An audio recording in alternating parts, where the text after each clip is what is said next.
right. Am I muted? Unmuted. Okay, good. Thank you, everybody, for stopping by. This is Weekend Edition. So I really appreciate you all taking the time.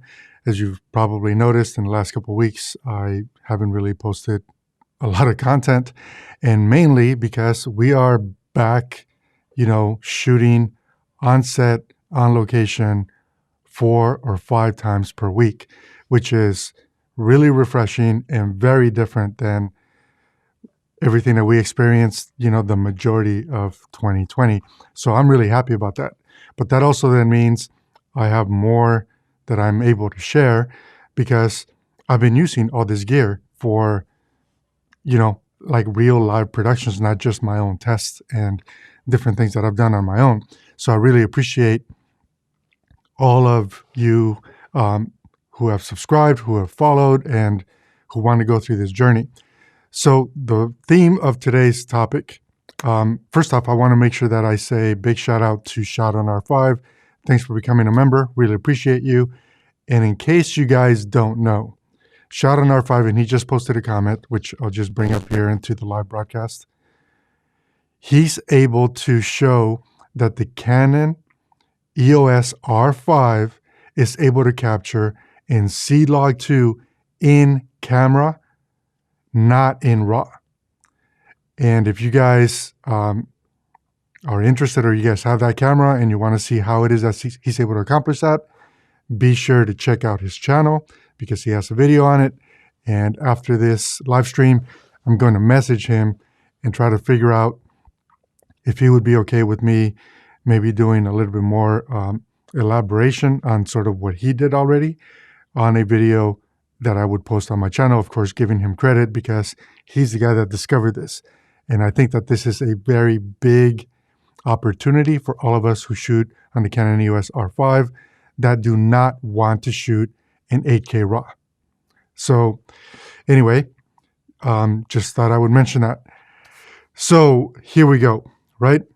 I've had this question asked of me many, many times at this point over the past, I would say 10, maybe 12 weeks.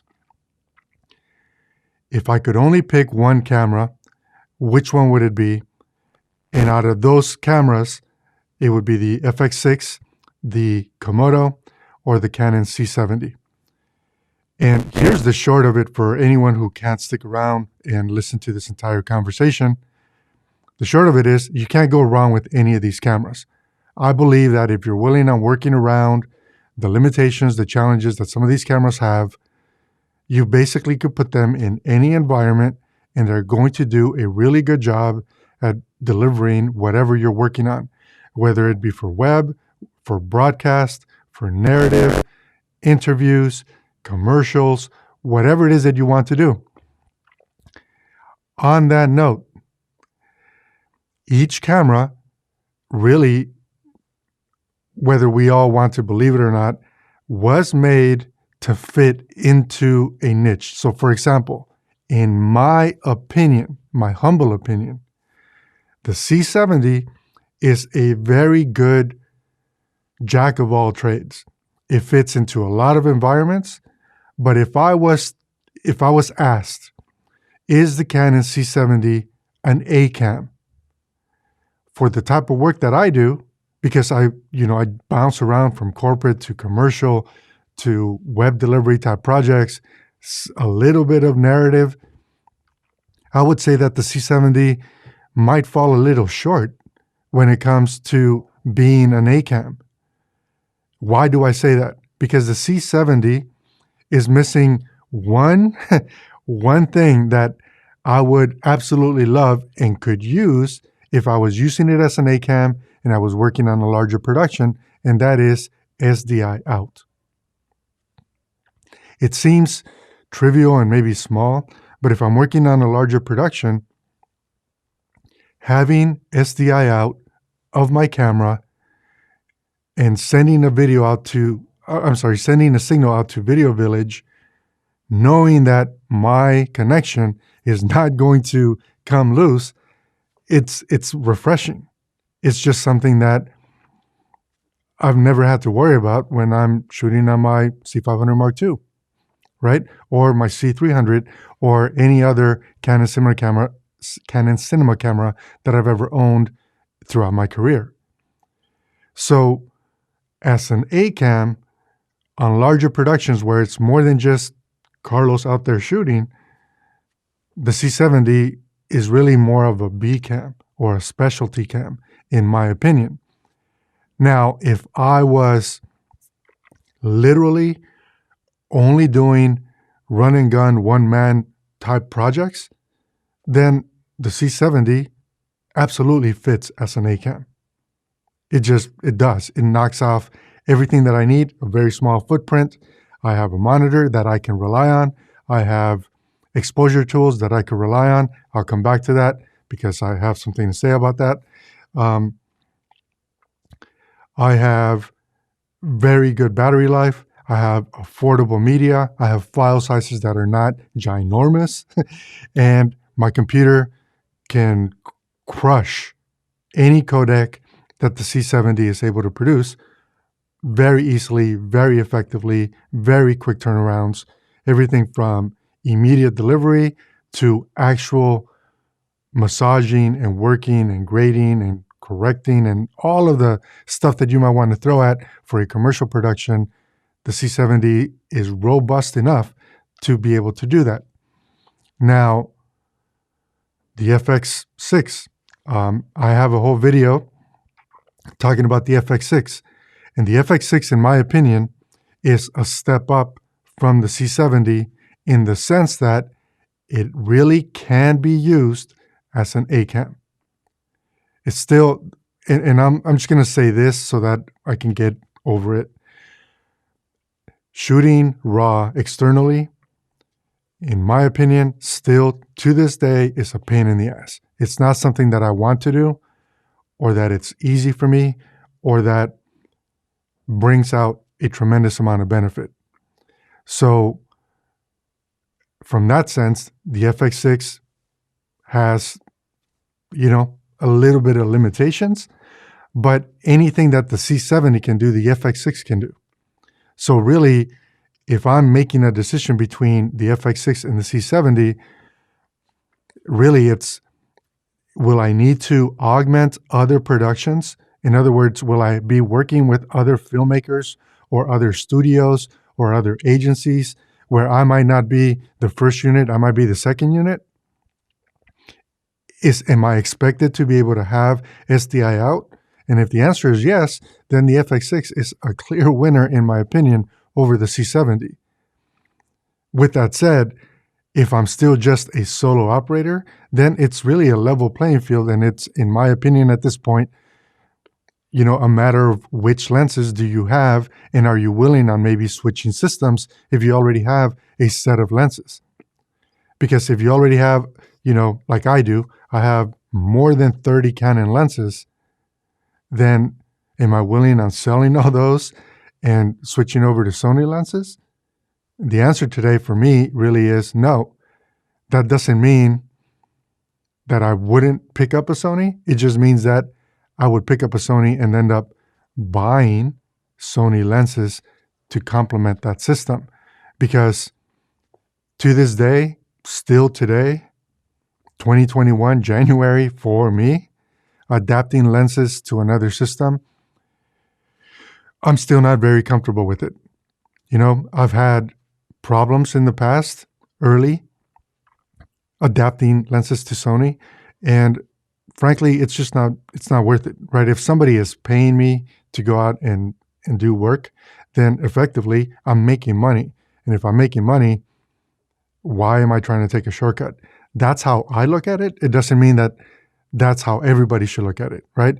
If adapting lenses for you works, hey, that's an option. And it's great. For me and my confidence level with my clients and what I charge my clients, it's really not an option. And I'm okay with spending a little bit extra money and picking up some additional lenses. With that said, if it's really just a matter of I'm a solo operator, C70 will knock everything out. In fact, the C70 and some people may not agree with me on this, and that's okay, but the C70 has much better ISO performance than Komodo will. Not just now, but ever. Komodo has a limited ISO range, and that's something that very few people that own Komodo talk about. But when you're talking run and gun and maybe not always lighting for your scenes, it's very easy for Komodo to get noisy. Just like it is very easy for any RED camera really to get noisy. If you don't light for your gradients and your shadows, expect noise and expect to add that step of cleaning up that noise in post-production to be a must or a necessary evil to get the image to look the way that you want it to look. If you're always shooting out in sunlight, then you're golden, right? Because at that point, really the only thing you need to worry about is protecting your highlights, and noise will likely not be an issue. But if you're shooting in a studio setting, in an indoor setting, in a mixed light environment, Komodo is expecting you to treat that camera as what it is, which is a cinema camera, where every decision that you make on set for that camera should be made as if you are, in fact, able to control 100% of your environment. Your sound, your lighting, your blocking, and so on, right? Your lens choices. That's where Komodo shines. So I hear a lot of people, and a lot of my friends, frankly, rant and rave about global shutter. And I always ask every single one of them, because I think it's funny, right? And don't get me wrong, global shutter has a place. There's a reason for it. It is valuable. But I always ask every single one of my friends that brings up global shutter for Komodo, one question. What camera were you shooting on before Komodo? And if they're a RED user, they literally say Gemini, Monstro, or Helium. And guess what? Neither of those three cameras have a global shutter. If they're not a RED shooter, they will literally say things like the C200, the C300 Mark II, the Blackmagic Pocket Cinema Camera 6K, the GH5, the GH5S, and so on and so on and so on. And again, guess what? None of those cameras have a global shutter. So if global shutter is the reason why, you want to die on the hill about how Komodo is the greatest camera of all time, then how come so many other cameras, including the Arri Alexa Mini, aren't global shutter cameras? And how come people are able to make a living using all these other cameras? So global shutter by itself should not be the reason why it is that you dive headfirst into Komodo, in my opinion. And again, I've had these conversations offline a lot with a lot of people that follow this channel, a lot of people that have reached out because of this channel. And for example, I talked to one person who works with Olympic athletes, Olympic teams, follows them, does sort of like the Inside the NFL type films, except for these Olympic athletes.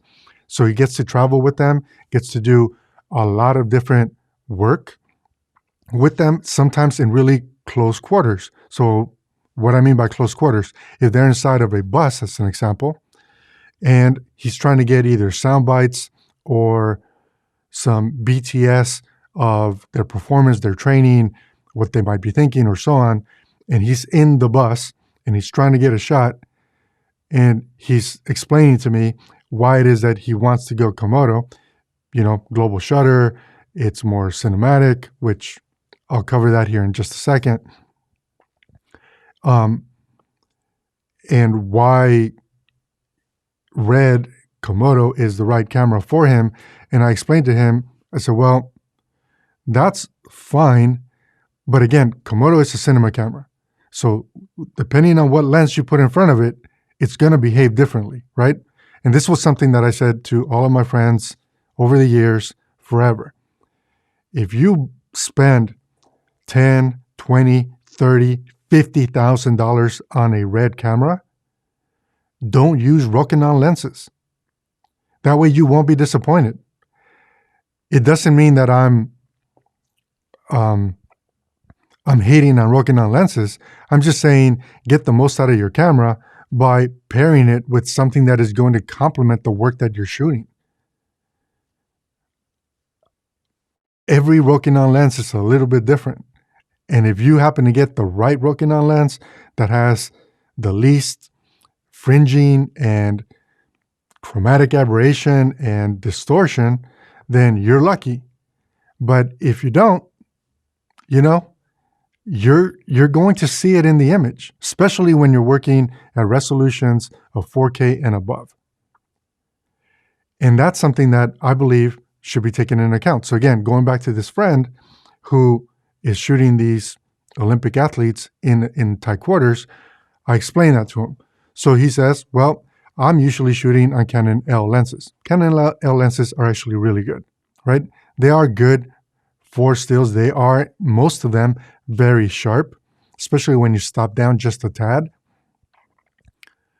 But if you're shooting with primes, which, you know, I'm not even going to speculate whether he is or isn't shooting with primes or not. But let's say that he had the 24-70 on Komodo and he's at 24. Well, he's really not at 24 when he's inside the bus. And if he's 3 feet away from that person, then all of a sudden, he's got a much tighter shot than he thinks he might have. And maybe he's going for an extreme close-up look, but maybe he isn't. And if that's something that you need to consider, that's something that you should take into account. Now, the Canon speed booster or focal reducer that affects the C70 and the Komodo. I was really excited about the focal reducer, and CVP put out a great video explaining how it works, what it's actually doing. And I'm going to tell you, I had a conversation with a very good friend of mine who's here in the chat, James, where I literally said to James, I feel like the Canon speed booster or focal reducer takes the soul out of the lenses. This was before the CVP video. So I wasn't really happy with it. And what I realized after watching the CVP video is that the reason why I'm having trouble is because I'm used to shooting on the C500 Mark II, right? So if I put a 35 millimeter lens on it, I know what to expect. If I put a 35 millimeter lens on my C70 with the focal reducer, now I'm at 24 millimeters. So what I'm expecting isn't registering. But what's worse, it's also then giving me an extra stop of light, which means I need to stop down my lens. And if I stop down my lens, I get a completely different field of view. So the whole concept that was in my head, fabricated by me, this was not marketing, this was not anything. This is something that I created in my own head when I heard focal reducer giving you the equal width of the field of view of a full frame camera on the C70. I thought the C70 is going to be my mini C500 Mark II. That is not the case, and it sucks because I let myself down with my own expectations because it just doesn't behave that way. But here's something else that I also managed to, again, staying on this topic about the whole speed booster. I managed to gloss over on purpose maybe or subconsciously. But when I put a 35 millimeter prime on the focal reducer that is mounted on my C70 and I turn the camera on, there's a message that says some of these tools may not be accurate. And believe it or not, for me, over the past, what is this now, 3 weeks or 4 weeks? Going on 4 weeks, I think. I've had major challenges with some of these tools not working correctly or not showing up correctly because I don't know what that means. It isn't in the owner's manual on the C70. It isn't on the owner's manual on the speed booster for the Canon focal reducer. So if I don't know if my false color readings are accurate, or if I don't know if my waveform is accurate, or if I don't know if my zebras are accurate, all of a sudden, what can I trust? Right? How am I going to get that perfect exposure that I'm able to get when I'm not using the Canon focal reducer on the C70? And that's what I meant about tools that you can trust. So at this point, I haven't had the time to put my focal reducer through a series of tests that allow me to understand which tools work, which tools don't work. And I've also heard or have seen some YouTube videos that talk about the focal reducer and which lenses are and are not supported, but how they all work. Well, they all work as in, yes, they all show an image. And yes, autofocus, if you're using Canon L lenses, at least that's the only ones I have. I don't have any Sigma lenses or any other brand lenses other than Sony at this point. So if you're using Canon lenses, yes, they work. But here's what doesn't work for me. If I put something like this, right? This is a 50 millimeter CNE prime. On my C70, I get a vignetting effect. If I put any lens that is not supported, in other words, anything other than the 16 to 35, the 70 to 200, or the 24 to 70, or 24 to 105, I think is the other one that is supported, not the 70 to 200, sorry. 24 to 105, 24 to 70, or 16 to 35. If I put any other lens other than those three on that focal reducer, and I'm in a scenario like, maybe not like this, maybe like a fully lit scenario where there isn't this whole gradient thing and dark background. Everything is bright in the back. I will absolutely see a vignetting on my image. And that's not something that I can correct. It's something that is there. And maybe if I did like a power window and then chose the outside and brought the exposure up, maybe that would work. But it's just more work that isn't worth it for me. So for me, as of today, the focal reducer is not a tool that I can believe in or trust. And honestly, maybe not even recommend, because I don't understand it. And it doesn't mean that, you know, any one of you who has it, who's able to work around it, who has already done all of the different sorting out that needs to be done, can't make it work. But the amount of extra work that I've had to do when I have used it has made me decide that, at least for now, it's going to sit on a shelf until I have time to run some tests so that I can understand the tool and then figure out how and if it will ever fit into my workflow. So that leads me back to Komodo.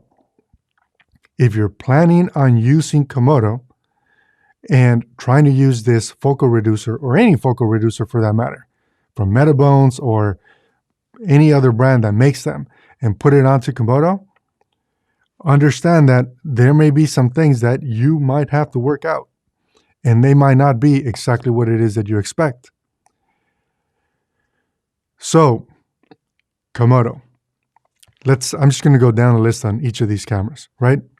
For a solo operator, someone who does content for themselves and for other people, and maybe doesn't always work in larger studio environments or with larger crews, in my opinion, the best camera is likely the C70.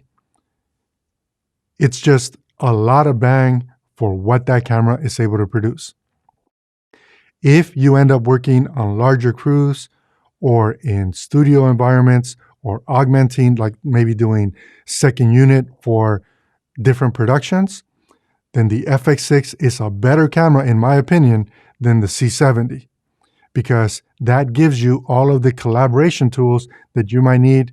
And even though I don't like it, should you need to record RAW externally, you're able to do that on the FX6.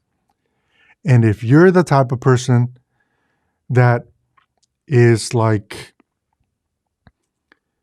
you work either solo or with crews in different environments with a lot of motion, and you're not always shooting really shallow, I'll get to that point here in just a second. So if you're not always shooting at like T2 or lower, or F2 or lower, and you want a big blockbuster look right out of the camera with minimal amount of work, but you're able to control your lighting environment when you're not outdoors in full sunlight, Komodo is actually a really nice option because of what Komodo offers. With what I'm about to say, understand that there's a reason why I'm saying this, right? Komodo is a great camera for a lot of reasons, but one thing that frustrates me to no end with Komodo is the monitoring options. And what do I mean by that? And see, this is what y'all need to know about me. I don't normally shoot at f4 or 5.6. I shoot at T2 or f2. For the majority of the work that I do in the commercial space and even in the social media space, that's how I block out the noise from whatever might be going around, even on like social media campaigns, to make sure that the focus is only on what is in focus. That's something that I've done for years. My clients really like it. And best of all, none of my clients can replicate that with their cell phones, which is the reason why they keep paying me. So I like shooting at T2 or F2. With Komodo, being that it's capturing in 6K, and this is another thing that I'll say about Komodo, okay, whatever. I got a thumbs down because of what I just said, and I don't really care. And I'll get to why I don't care here in just a second. With Komodo, my frustration is the lack of ability to monitor in 4K for me today, because I don't own an on-camera monitor, or recorder for that matter, that is able to display a 4K image. So when I'm shooting shallow, and when I say shallow, I mean shallow within close range, right? Because every single lens has an infinity marker. So once you hit infinity, it doesn't really even matter if you think you're at T2 or not. So before you hit the infinity range, if you're shooting shallow on Komodo, it's kind of difficult to see whether you are in fact at super sharp focus or not. And I'm not saying it can't be done. Yes, it's there, but it would bring my confidence level up like 10 notches if I was able to monitor. So I hope technology catches up and we end up with a monitor that's able to actually display a 4K image, or at least that one-to-one punch-in, because my small HD monitor, even when I swipe over and I zoom, one-to-one, I'm zooming one-to-one to a 1080 image.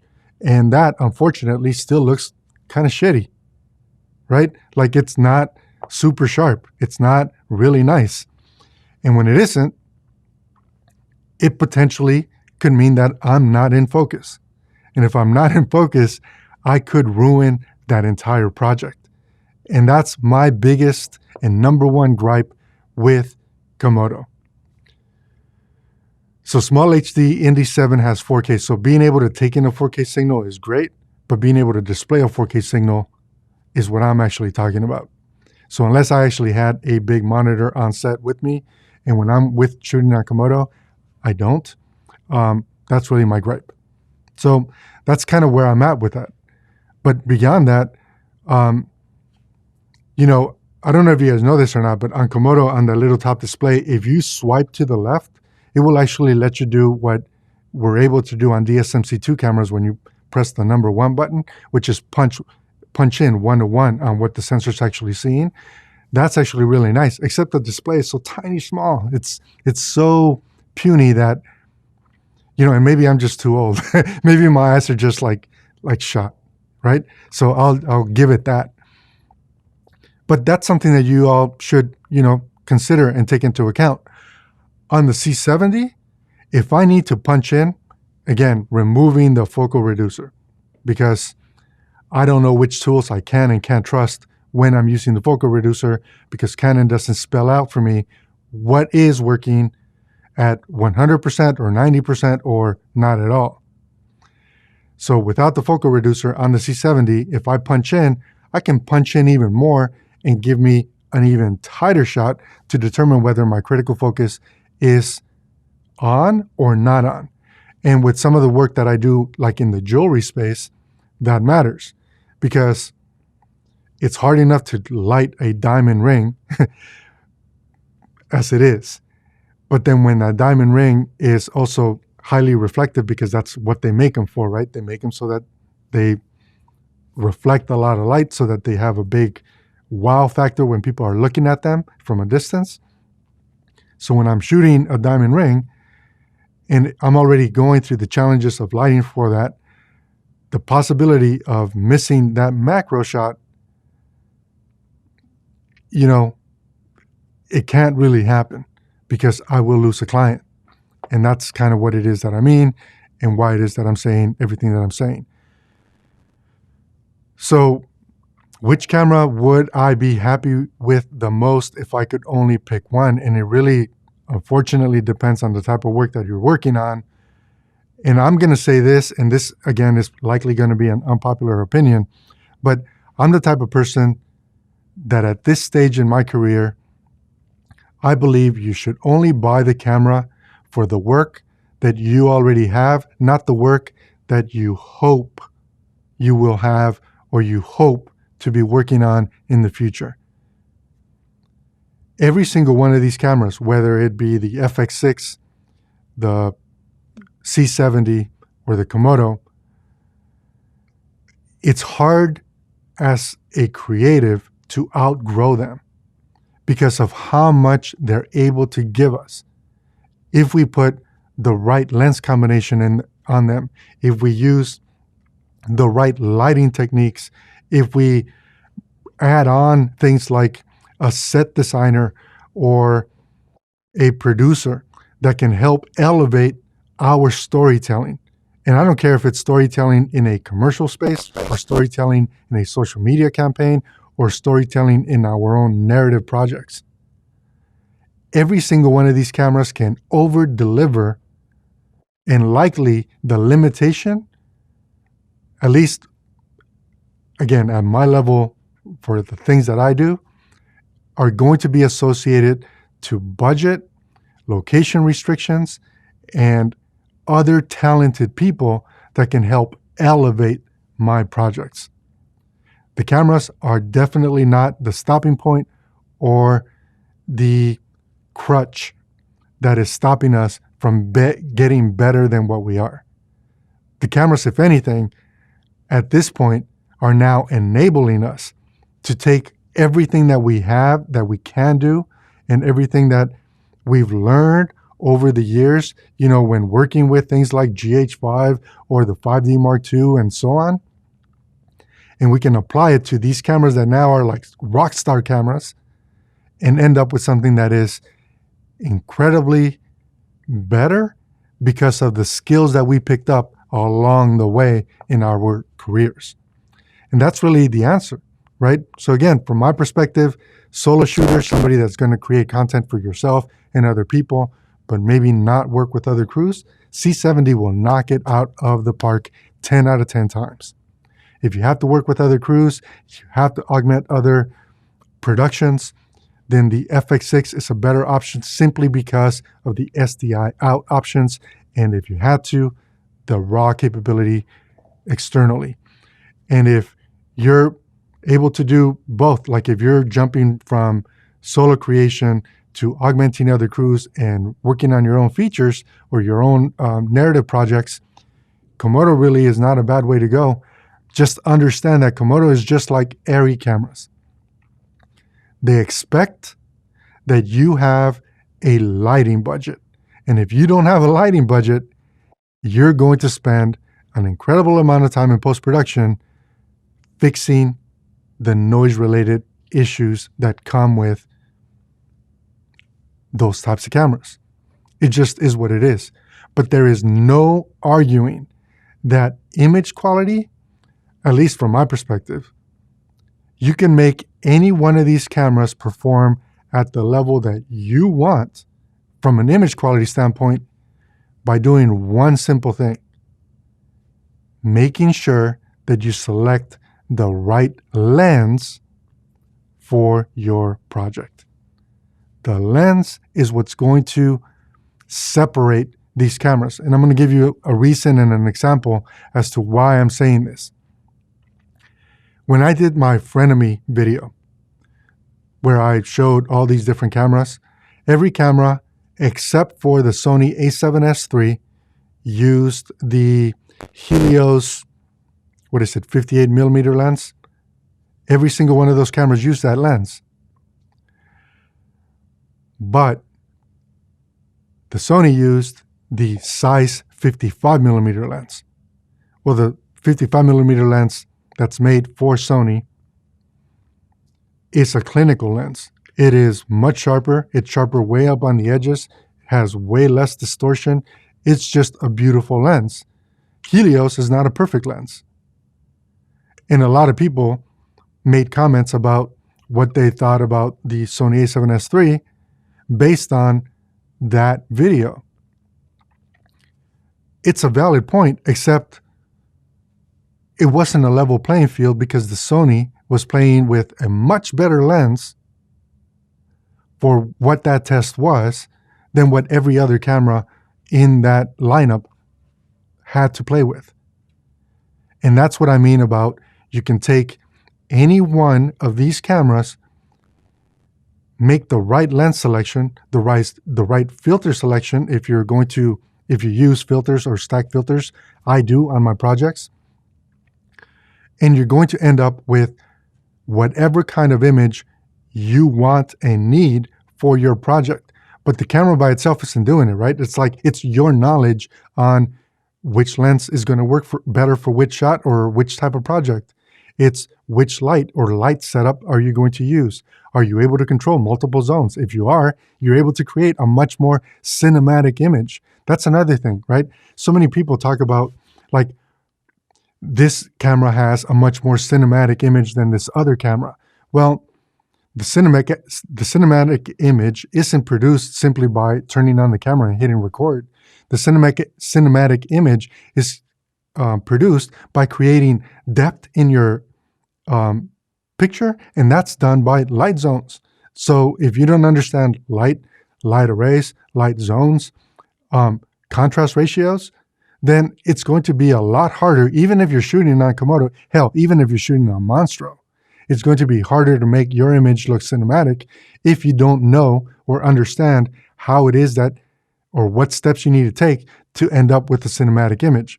Because if you understand lighting, you're going to be able to get a cinematic image out of a Sony a7S III, out of a Canon EOS R, not the R5, but the R, or any camera really, as long as you're able to set up your shot in a way that frames the story and allows you to bring emotion out of that scene. That to me is what cinematic is. Because Komodo by itself, or Monstro by itself, or the C500 Mark II by itself, or any of these other cameras, C70, it doesn't really matter. That by itself, every single one of those cameras can actually look just like an iPhone if we really wanted to, right? It's easy to dumb down a camera, but the only way to get everything out of a camera is through skills. And skills are not something that we can go into Best Buy or B&H or Adorama and put it in our shopping cart and then just walk away with them and instantly we have a cinematic image. It just doesn't work that way. And that's really all I have. So if I had to only pick one camera, I would try to identify where I'm at today, what are my clients today, what am I shooting today, and then figure out how do I make that work. The reason why I have multiple cameras is because I work in multiple spaces. There are times, especially, and this is something that is very important for you all to know, I picked up the C70 very specifically because of what happened to us last year. Last year, here I am shooting on helium and on the C500 Mark II and the C300 Mark II and so on, which are all really big cameras with big supports and big crews, and we're hauling in, a lot of light into our location shots and everything else. And then the country shuts down.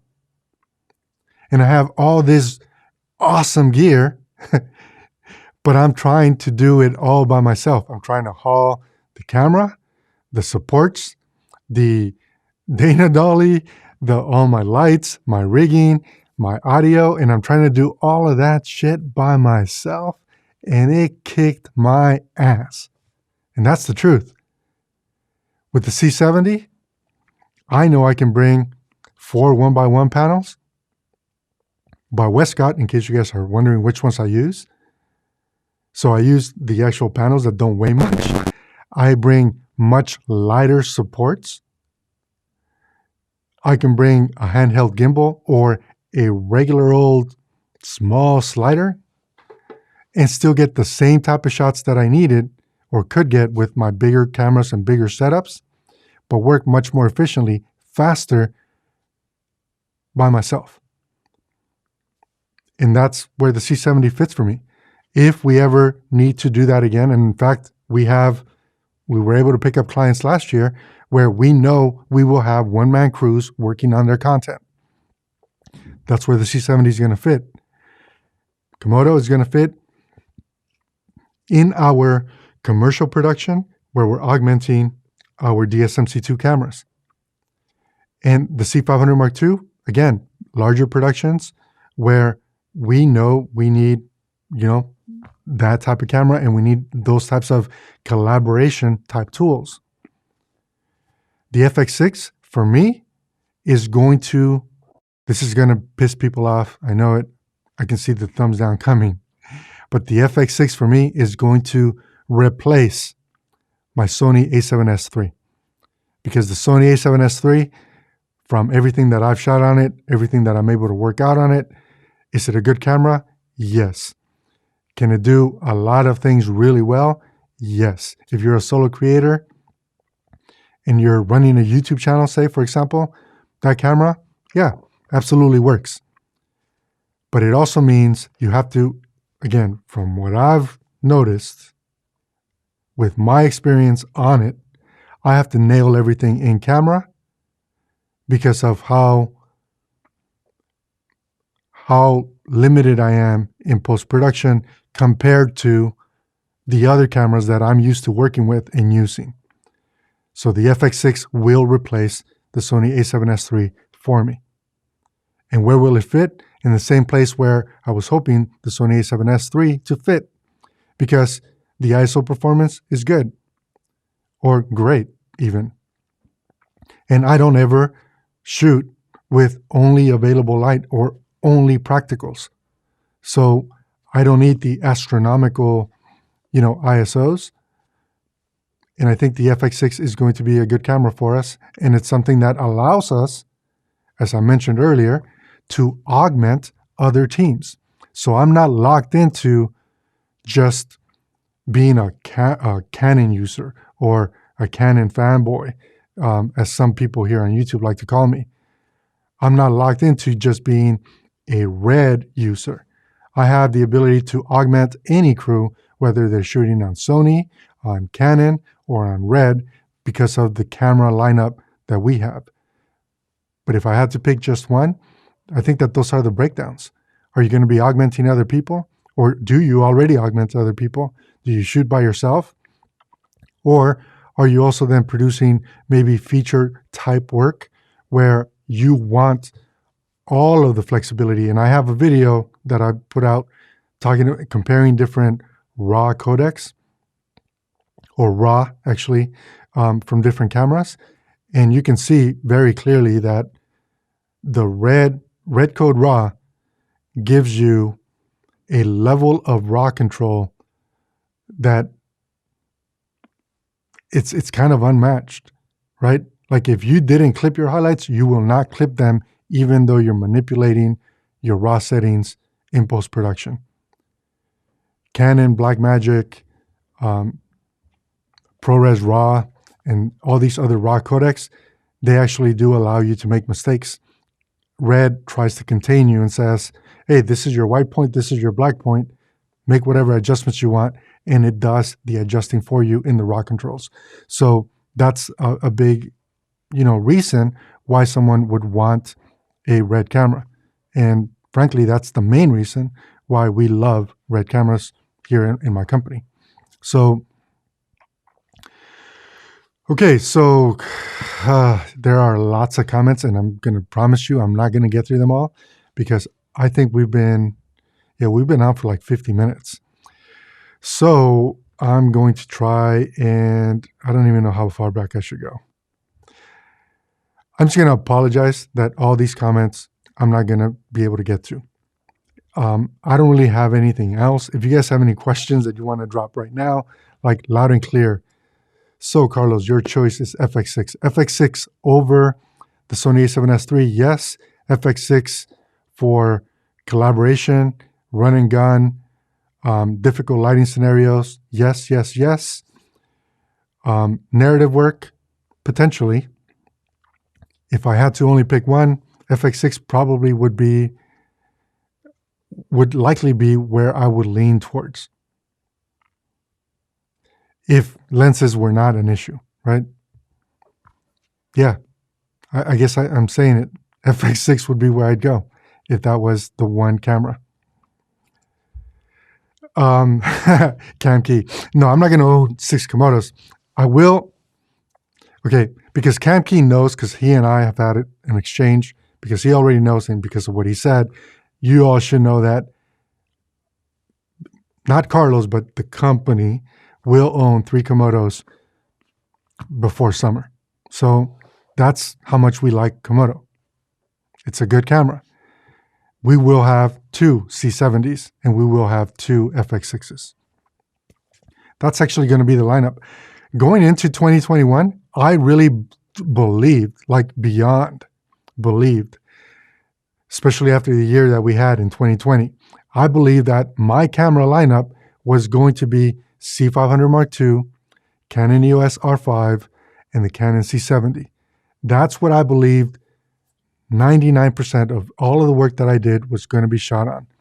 And I'm telling you now that I know, that I've seen the contracts that have been inked. It's actually going to be FX6, C500 Mark II, Komodo, and the R5 is going to be the specialty cam, and the C70 is going to be the solo, one-man band type of projects. That's where we're at. That's what we're doing. It really is that good. Let's see. Shot on R5 is having a conversation. Okay. Cool. Planet Feel Good. No need to apologize. This is so useful and appreciate it. Thanks. Cool. Thank you for that. I mean, I'm doing everything alone, and it's easier to do with an FX6 than Red. If I'm doing a commercial, I rent it for a DP. So that's true, right? And that's the other thing. It's like, which is also kind of crazy. Like you could rent a Red camera for a weekend and spend like $350.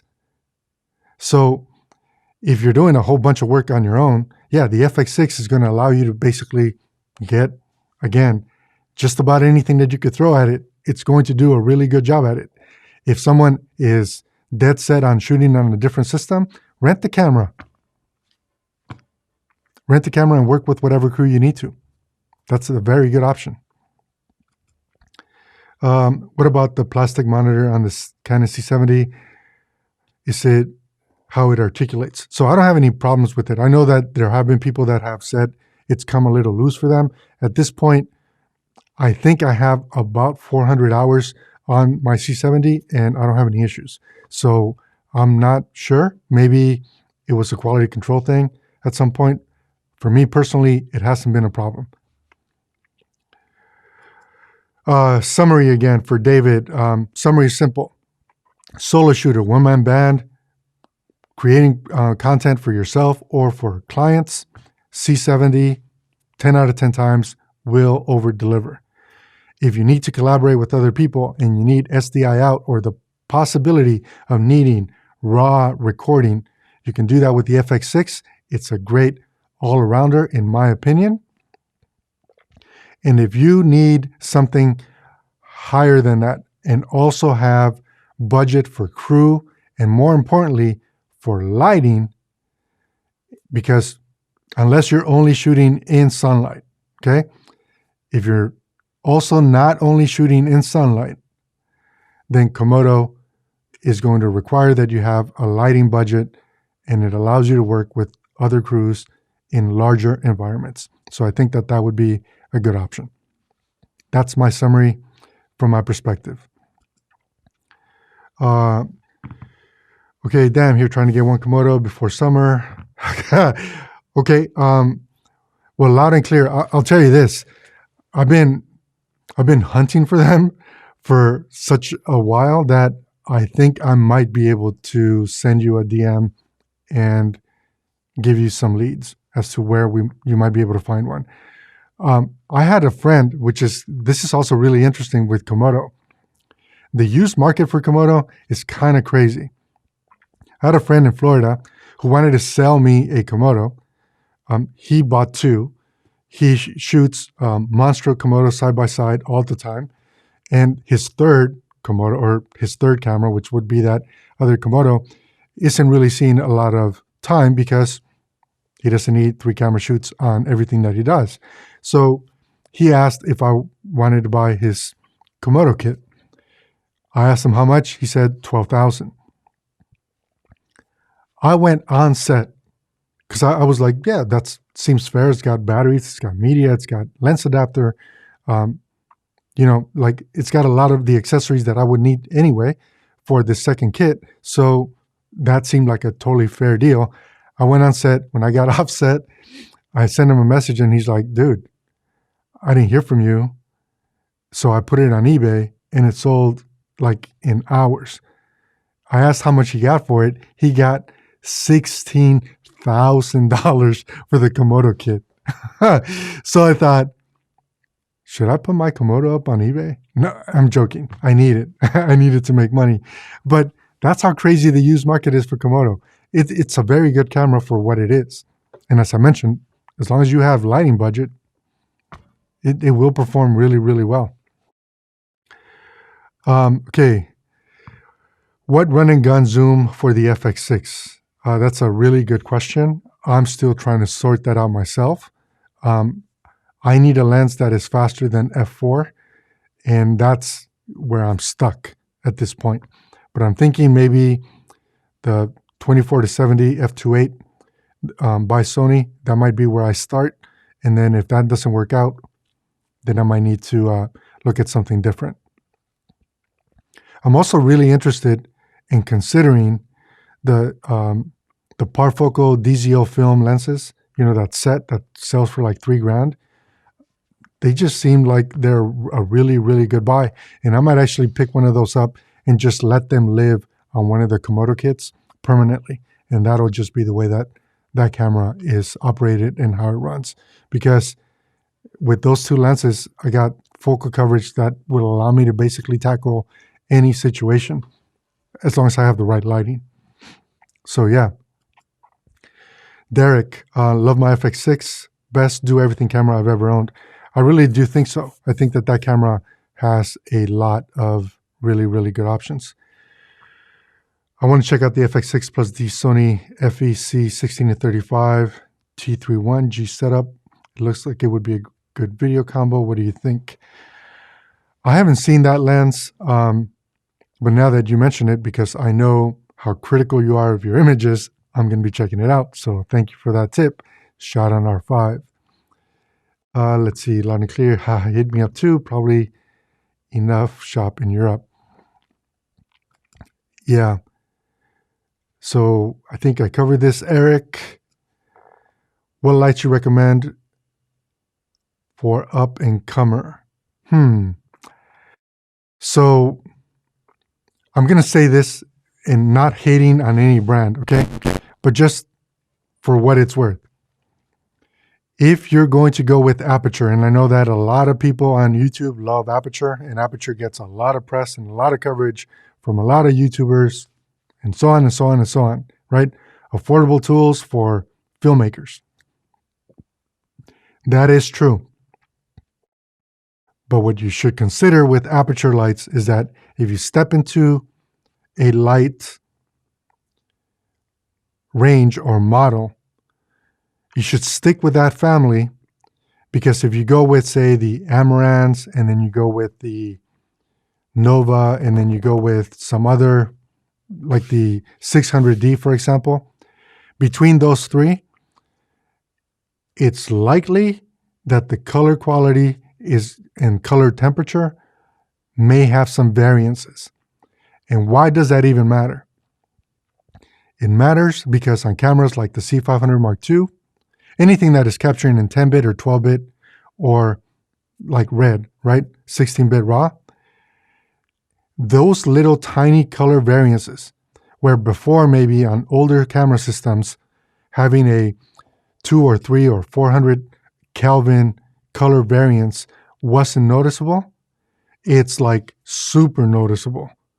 On the C500 Mark II, on Komodo, on Helium, on Monstro, on any camera that can do RAW.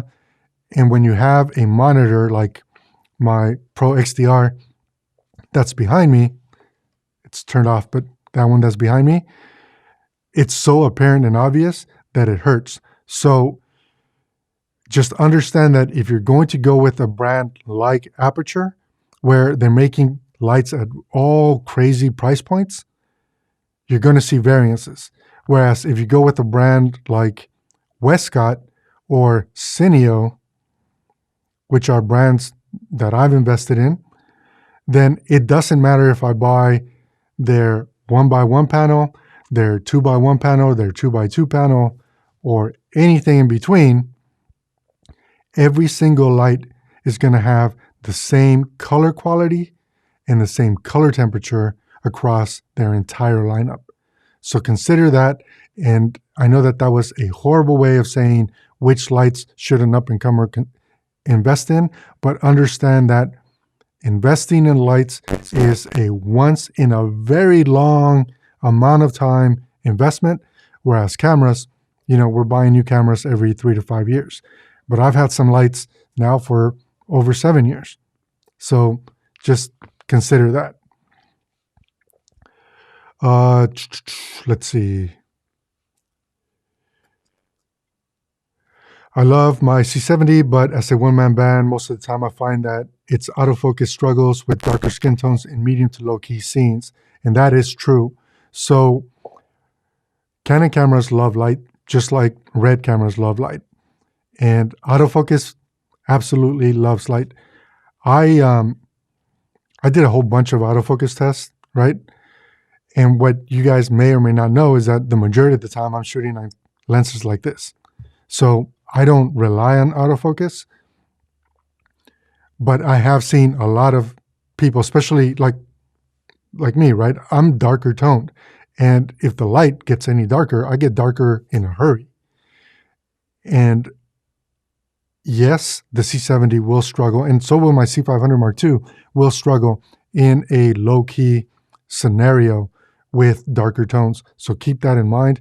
And again, it's something that, on RED cameras, the way that I do it is basically I light for my subject, and then in post-production, I bring down to adjust for the mood of that scene. And maybe that's something, a technique that could work for the C70. It's not something I've tried yet, but it's something that you might want to consider. But it's absolutely true. Darker skin tones, low-key scenes, autofocus is going to be less reliable, even though all of our skin is reflective. Let's see. Can you share the name for the Komodo? The name for the Komodo. I'm not sure what we're talking about, Derek. So sorry about that. Are you talking about maybe the Komodo, like who is selling it? I have to ask him before I can go there. So not today, sorry. We already addressed that. You know, Sigma lenses, I haven't used Sigma lenses. I think I bought a Sigma lens, that one that everybody has, the 16 or 35, whatever.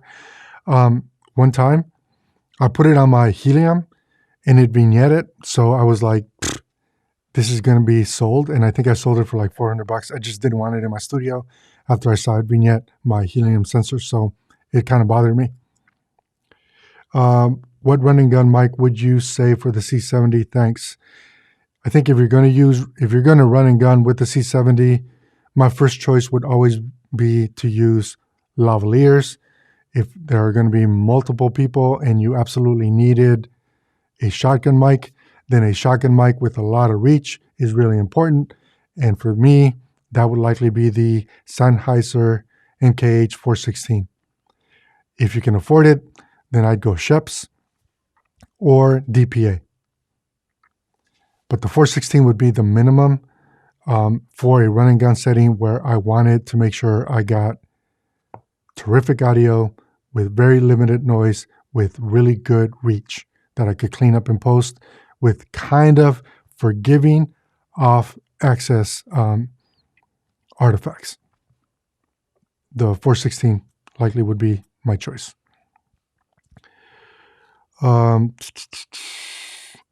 Okay.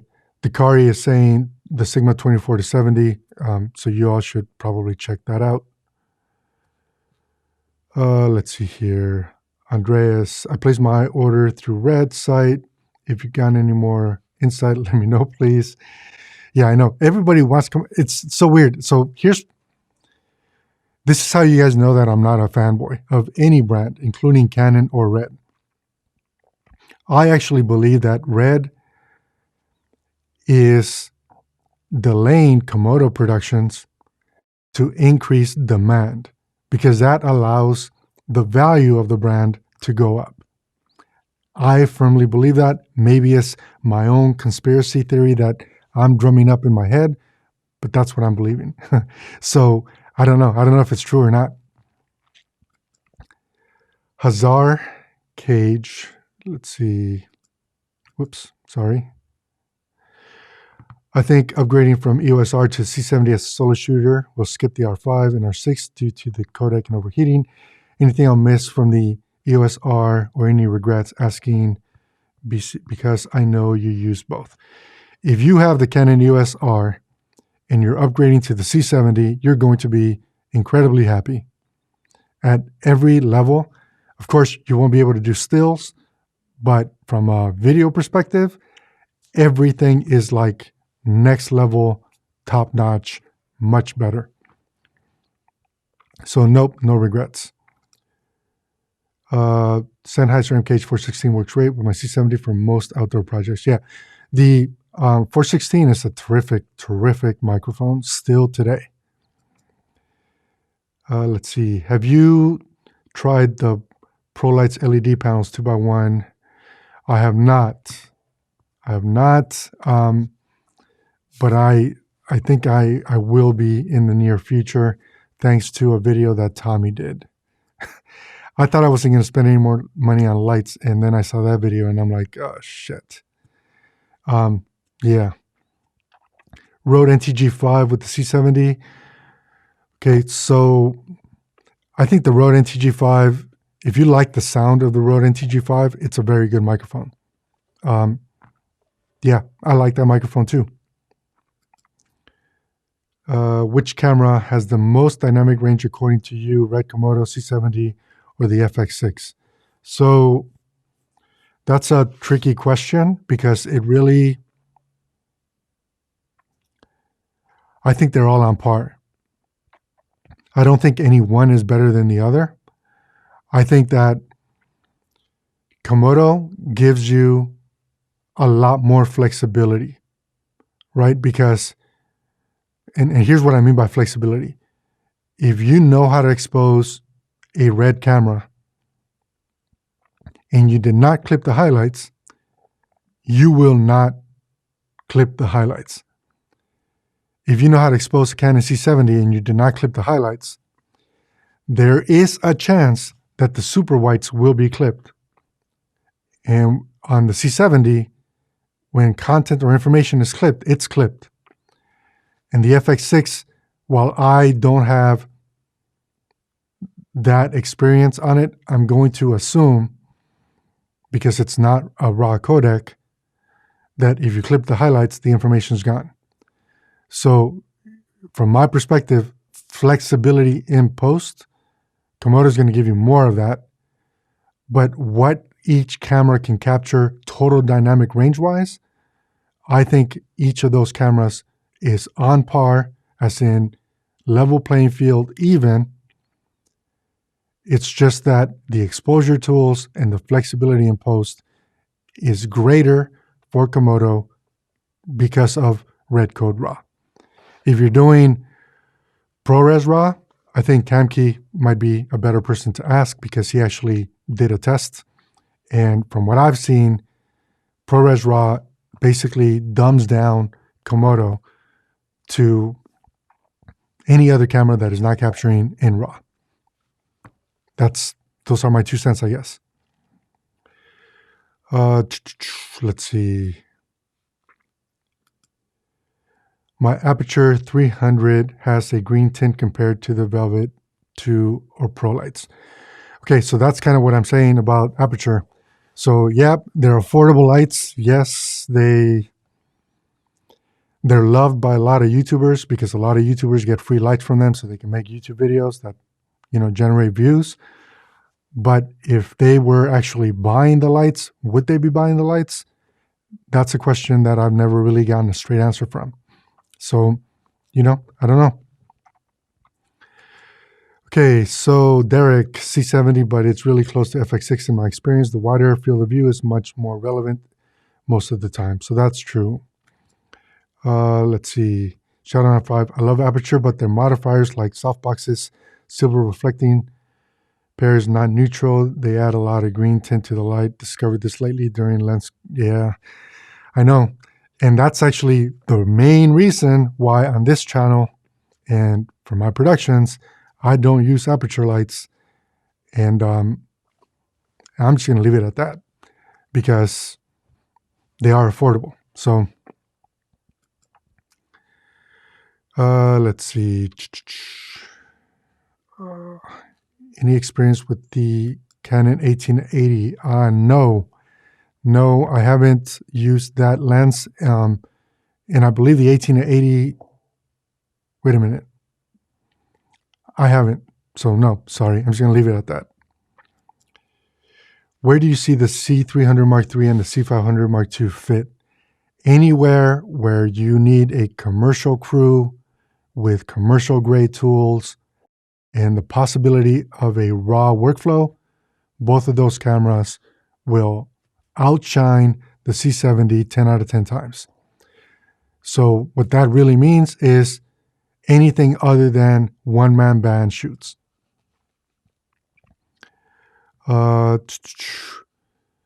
Minimalistic is awesome but pricey. Okay, I don't know what that is. What do you think of adapted lenses on the C70 and R5? Should I keep my EF for them in the C500 Mark II or sell them and get a C500 and get RF? Okay, so adapted lenses. Adapted lenses on the C70 work exceptionally well. They just work well. RF lenses work better. So if you're happy with older technology, then you're in good shape. If you want the latest and greatest and top-end performance, RF lenses are a better choice. All the time. Let's see. Man, there are lots and lots of comments. Tommy, the guy that is going to help me spend more money. What's up, dude? Thanks for joining. We were just talking about your light video, where you're going to help me both save money and spend more money. Okay, so Cam Key said he did answer yes. ProRes. on Komodo can give you the same look as RAW, but it does limit you in terms of RAW flexibility. Yeah. Also limits how hard you can push the grade, like a lot. Like it really dumbs down the camera from my experience too. So I'm glad that you're able to say that there, Camkey. I appreciate that. Okay, you all are having a conversation. Thank you, Ayushi. Appreciate that. C300 Mark III or Komodo? That's a tough one. It's a tough one because at that point, my main question would be, do you need autofocus? And the answer should really be no if you're talking about Komodo. And then also, do you need a RAW workflow that is easy to work with across any NLE and gives you flexibility like no other? And if the answer is yes, Komodo wins. If you want the second best RAW workflow in the industry, in my opinion, today, then the C300 Mark II fits that bill. From a image quality, again, you put the right lens on the camera, they're both going to kick ass. If dealing with noise is something that maybe your post-production process or your computer struggles with, then the C300 Mark III is going to be a better option over Komodo, unless you're shooting in sunlight and that is where you spend the majority of your time, in which case you won't have any problems with Komodo. There you go. No real answer. It just kind of depends on what you're working on and what it is that you're doing. I know, Tommy, you love lights. And yeah, I mean, we all love lights because lights really is what makes an image cinematic, in my opinion. Let's see here. Did we add this? C502 and C200 are not matching perfectly in log 3. Is the C70 matching better? Link, copy, and paste, same grade. So here's the thing. The C500 Mark II and the C70, when you're capturing in C log 2 and you're using the neutral setting, not the standard or the legacy or whatever other settings there are in the cameras. If you're using neutral, when you're doing RAW on the R5, C-Log 2 on the C70, or C-Log 2 on the C500 Mark II, they match 100% spot on all the time. C-Log 3, I don't work with C-Log 3 enough to give you that answer, so I don't know. Okay, let's see. All right, so Tommy, I filmed and graded my first clip on Komodo last night. I didn't realize I would have to download more software to generate an IPP2 LUT to then work with the footage in Resolve. So that's weird. The only thing you should have to do to work with an IPP2 workflow in Resolve should be the IPP2 LUTs from Red. The raw tools should already be built in. So I'm not sure how that or why that would be. If you were working with Final Cut, then there is a plugin that you would need too. Canon C500 Mark II or Komodo. So I think the Canon C500 Mark II allows me to work by myself faster than Komodo would in more light and light challenging scenarios than Komodo would. Komodo really for me fits the best bill when I have the ability to work with crew and I have a real lighting budget. At that point, because I don't shoot in sunlight, like 99.9% of the time, I am not shooting in sunlight. So because of that, I need a lighting budget and a crew to work on Komodo, which is the reason why commercial productions are the only time that Komodo, will see the light of day from me. But the C500 Mark II, I can do indie work. I can do run and gun documentary work where I may or may not be lighting. I can crank up the ISO and I can end up with really nice, usable images. So that's really kind of what the dividing line would be for me between those two cameras. Let's see. Okay, let's see. I'm selling a C300 Mark II EOS R and my old C100, looking to move to the FX6. Yeah, I feel like the FX6 can do the work of all of those cameras. So surely, sadly, it's the current market. I can stretch to the C300 Mark III. In general, did you like the FX6? Curious because you Canon. In general, do I like the FX6? I like the FX6. Yes, I like it. Whatever Sony has done now to their Sony colors, I don't have to worry about my color or my skin tone being green or magenta. It is what it is, just like it is on Canon cameras. So I'm happy with that.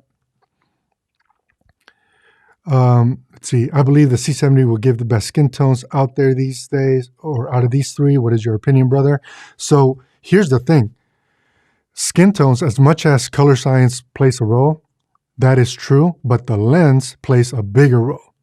So if you use lenses, I'm going to call them budget lenses. If you use budget lenses, you're going to get budget color associated to those lenses and the coatings that they use on those lenses. So if you're using size CP2s, if you're using Canon CNEs, like these are warm lenses. The size CP2s, they're cooler lenses with more contrast. If you're using Cooke S2s, they're going to give you a different look. So if you're using that level of lenses versus the less expensive version or the stills version of lenses, you're going to get different looks, and that affects your skin tones. So just keep that in mind, I guess. Let's see. Honestly, whatever camera you want to buy, there's nothing, absolutely nothing available right now. That's true. So there are lots of the big players, like the B&Hs and the Adiramas of the world. They're the slowest at getting cameras. The smaller players, like the hot rod cameras or the picture lines of the world, or even Able Cines, they're able to get their hands on smaller quantities of cameras, but they're able to get them faster than some of the larger players. And the main reason, I have friends that are buyers at Adorama and B&H, and they're placing like 500, 800, 1,000 camera orders at a time from some of these places, right? Which really means they're not going to get their shipment until they can fulfill that entire order. And that's one of the reasons for some of these larger companies to have some bigger delays. So there you go. Guys, we've been on this for an hour and 22 minutes. I think it's time to call it a day because I didn't think I was going to be rambling for such a long time. I really appreciate you all. I think you guys are rock stars for putting up with this and hanging out. We've had a tremendous turnout today. I'm really happy that you all were able to join. I'm sorry that I didn't get to all the comments. I will try to do a better job, and maybe I can talk Bert into producing the live stream next time so that I can actually address more comments and be more responsive to you all. But again, I hope you guys have a terrific weekend. You guys are all rock stars. The fact of the matter is that you can't go wrong with any camera choice these days. And the only thing that is going to separate us really is going to be our lens selection and our skills. And our skills really rely on tools like lighting. because lighting matters. So thank you again. You all are terrific and awesome. I appreciate you all. If you guys feel like being awesome and giving the live stream a thumbs up, thank you. And if you guys are not already subscribed and you want to subscribe, I'm going to appreciate it, because we're really doing this so that we can all learn from each other. So thanks again, and I will catch you guys on the next live stream. Take care. Have a good weekend.